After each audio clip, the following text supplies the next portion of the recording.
Ranthambore national park में लगातार बढ़ रही बाघों की संख्या वन अधिकारियों के लिए चिंता का सबब बनती नजर आ रही है। रणथंभौर में वन विभाग की मॉनिटरिंग और उनके लाख प्रयासों के बावजूद टेरिटरी को लेकर आए दिन बाघों के बीच संघर्ष थमने का नाम नहीं ले रहा है। करीब 1300 स्क्वायर किलोमीटर से भी ज्यादा क्षेत्र में फैले रणथंभौर नेशनल पार्क में तकरीबन 78 बाघ, बाघिन और उनके शावक हैं। इसके चलते यहां बाघों के लिए जगह कम पड़ती जा रही है। ऐसे में टेरिटरी को लेकर आए दिन रणथंभौर में बाघों के बीच संघर्ष होता रहता है। इसमें कई मर्तबा जहां बाघ, बाघिन घायल हो जाते हैं, वहीं कई बार इनकी मौत भी हो जाती है। ऐसे ही संघर्ष में इसी साल 24 मई को खंडार रेंज में एक बाघिन के शावक की मौत हो गई थी।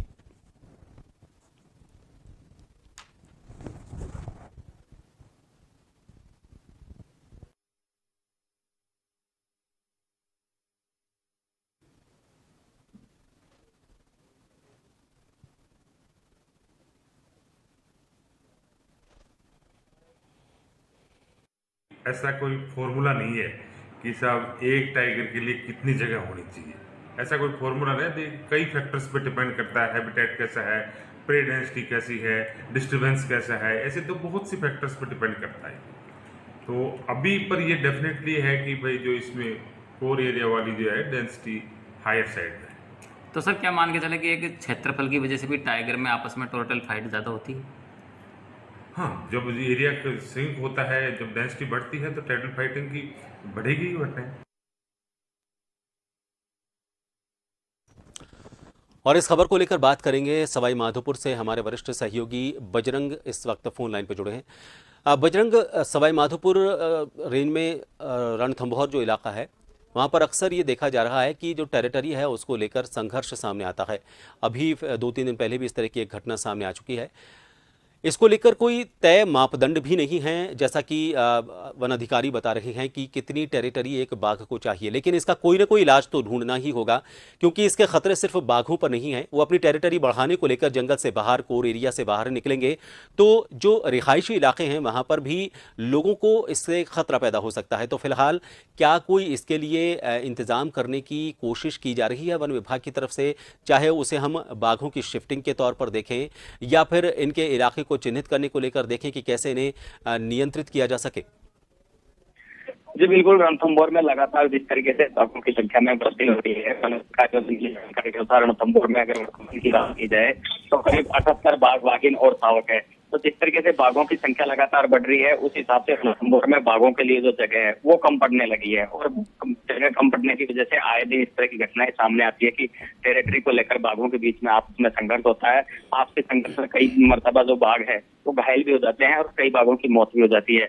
रणथंभौर में जिस तरीके से बाघों की संख्या बढ़ रही है उसको लेकर वन विभाग खासा चिंतित है और रणथंभौर का जो दायरा है, एरिया है, उसको बढ़ाने के कवायद भी वन विभाग द्वारा की जा रही है। लेकिन जो रणथंभौर का क्षेत्रफल है वो बाघों को देखते हुए काफी कम है। हालांकि वन विभाग के अधिकारियों का कहना है कि रणथंभौर का क्षेत्रफल बढ़ाने को लेकर राज्य सरकार से अनुमति मिलने के बाद रणथंभौर का जो कैला देवी कॉरिडोर है उसको डेवलप किया जाएगा। वहीं रामगढ़ विस्तारी जो अभ्यारण्य है उससे भी रणथंभौर को जोड़ने की कवायद चल रही है, लेकिन इस जो कवायद में काफी समय लगेगा। वन अधिकारियों का ये भी कहना है कि जो कैला देवी कॉरिडोर है वहाँ करीब 43 ऐसे गांव हैं जो जंगल के क्षेत्र में आ रहे हैं, तो इन गांवों को विस्थापित करना एक वन विभाग के लिए बड़ी चुनौती है।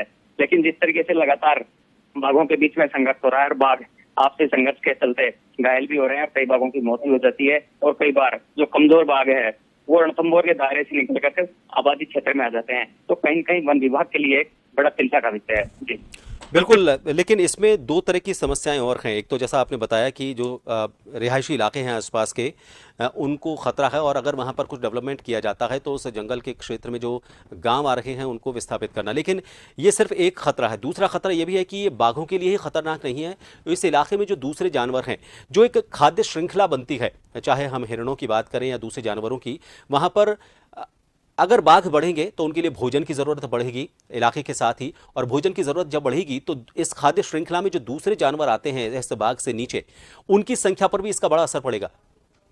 जी बिल्कुल, जिस तरीके से बाघों की संख्या बढ़ रही है और जंगल का दायरा अगर बढ़ाया जाता है तो बाघों के लिए उनके भोजन पानी की व्यवस्था भी वन विभाग द्वारा करनी पड़ेगी। तो अभी रणथंभौर का जो कोर इलाका है इसमें करीब 78 बाघ बाघिन है, तो लेकिन कोर इलाके में जो अन्य वन्य जीव काफी ज्यादा है। लेकिन अगर वन विभाग द्वारा रणथंभौर को विस्तार किया जाता है रणथंभौर का, तो अन्य जानवरों पे भी वहां पर जरूरत पड़ेगी, क्योंकि जिस तरीके से लगातार बाघों की संख्या बढ़ रही है और बाघ घायल भी हो रहे हैं यहाँ पर, तो वन विभाग काफी चिंतित है। लेकिन वन विभाग द्वारा प्रयास किए जा रहे हैं, लेकिन ये जो कवायद है इसमें काफी वक्त लगेगा।